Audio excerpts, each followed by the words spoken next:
don't have any idea what I'm going to talk about. This rarely goes well. Well, anywho, here we go. Hello and welcome to Drinks with Ron. I'm Ron, and I'm coming into an episode cold. Like I said, very rarely does this work out well unless one of the animals comes in and saves me. But that also helps too that I've given my animals personalities and names befitting them. A few years ago I was standing out in the front yard doing some bullshit work like 11, because I had weird split shifts at the time, which I loved. I'd come home, do my yard shit. Well, I'm standing in the yard, sure I got some sort of work fedora or something on, music cranked, and this car goes by. And as soon as it gets by me, fucking locks up the brakes. I'm like, I have no idea what I'm looking at right now. Now the car starts whipping a U-turn. I'm like, I don't know what the fuck this is, but it's got a company business name on the side. I'm gonna have to deal with some fucking asshole. Like, so car rolls up, stops. Old buddy of mine jumps out. Haven't seen him in years. Holy fuck, what are you doing here? Driving through town on work. I figured his brother actually lives right behind me. I can almost see his brother's house through my window. I figured he was there visiting him. Nope, on work. Totally random. Sees Ron standing in the yard. We go in the house, have conversation, and I'm telling him, you know, here's the cat, Mr. Pants, which he loved. I mean, so we always got along really well and instantly. He was one of those people where you met and like, this guy, I'm friends with this guy, we're friends. So he gets me. He understood. You gotta have, you know, and the name's gotta fit. And I said, well, then you're gonna love to meet my other furry buddy, Ted Jansen. And yeah. So I told him the story. Yeah, my kid we asked her if she ever got a dog, what would she name it? And she said, Ted Jansen. Like it was the most natural thing in the world. So, yeah. So when we got the dog 10 years later, I said, you know, you gotta name him Ted Jansen, right? And she resisted, but we did. Anyway, yeah, so I kind of told him about the aminals, and he basically said, well, you know, and you got to have the voices too. I was like, dude, we got the voices. Mr. Pants, have you seen him, friend of the show, DJ Pants? He started out as just straightforward guy. He was, I put it on Facebook, and ironically enough, this exact buddy of mine who's standing in my kitchen, we chimed in and we had this conversation. I said, I wonder what my cat calls me. You know, like in his head. When he's looking at me and the dish is empty, and he looks up and he's like, hey, what are we gonna do about the food here? I think we threw in like dude. I think there was food bitch somebody threw out. But I went with no, it's chief. It's chief. Like he walks up and he looks at his hey, bowl's empty. What are we gonna do about that, Chief? We gonna get some food in there? Yeah, I knew you'd come through for me, buddy. Way to go. Thanks in advance, pal. And for years, that was Mr. Pants. He was just straightforward, you know, the dude that shows up and mentions something to you and expects it to be done, and that's just his cool way of saying, hey, asshole, do this. But, hey, running low over there, Chief. If you get to it, get some water. But then a strange thing happened. Years passed. His personality changed a little bit. We got to a new house, and Mr. Pants became Tim Gunn. If you're not familiar with all of these fabulous fashion shows, Tim Gunn is apparently some sort of design guru. I don't care for reality shows, but I love Tim Gunn. Tim Gunn is great. Everything about him. But he talks a little bit through the bottom teeth, sort of like this. So this is now where Mr. Pants dwells.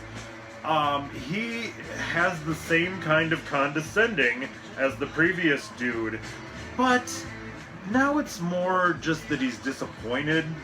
Like, you know, I really was hoping that dish was going to be filled the next time I came through. How can we make this work?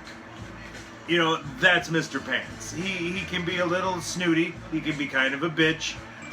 Mildly effeminate, but he's the man and he's got his shit together.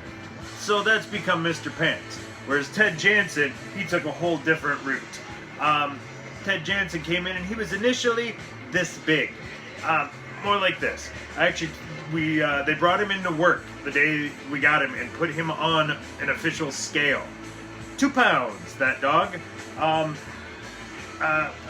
usually wear about size 12, 13 shoes, and I had a pair of high tops. He stood on the opposite side of them, and you couldn't see him. He was that big. So when we first got him, it was good. So he had to have a little tiny voice. But he's such a aw shucks type of feller that he wound up basically taking about 60 or 70% butters from South Park. So he wouldn't swear. He might drop a heck on you if he's real mad. Probably going to apologize. Be like, oh, I'm heckin' mad. Oh, sorry, I done swear, fellas. That wasn't right of me. Ted's also against drugs and alcohol. He doesn't like when I drink. He doesn't say nothing, don't judge, you know, but it ain't good for your health, guy. And that's the other thing. Ted calls me Guy. You don't know my name. I'm Guy. Hey, Guy's awake. Come on, Guy. Let's go outside and take a shit, Guy. Oh, he wouldn't say shit, though. Well, he might. But if he said shit, it would be because he heard me say it, and then he didn't know it was bad. And then he'd be like, oh, shit's a bad word? Oh, I'm so bad. So Ted's a little tiny furry Boy Scout. He's 70% Butters from South Park, and about 10% little tiny Boy Scout, 15% Mop, and the rest of that is just random DNA from cartoon dogs throughout time.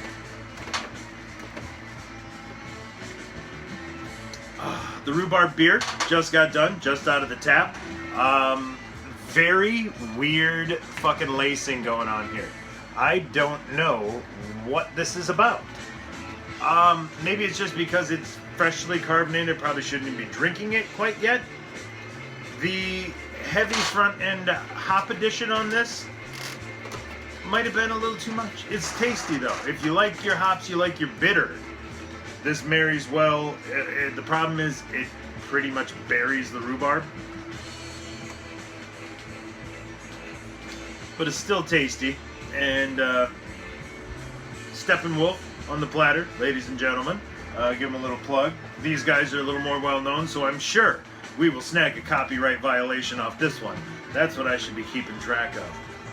I'll close this episode down talking about the project. I wasn't gonna say anything because I was gonna reveal it on episode 200, which was like 22 episodes ago, which tells you where I am on getting things done. But it is the great Drinks with Ron archival project.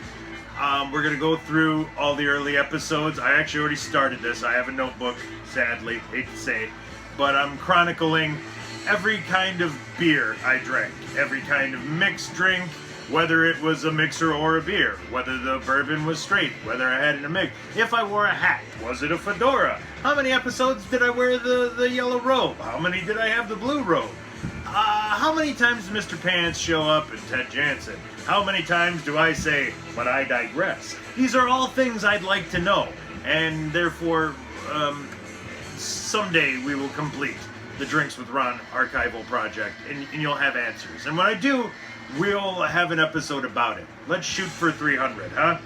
The Procrastinator's Creed. I'll get it in 78 episodes, fellas. So for Drinks with Ron, I'm Ron, signing off.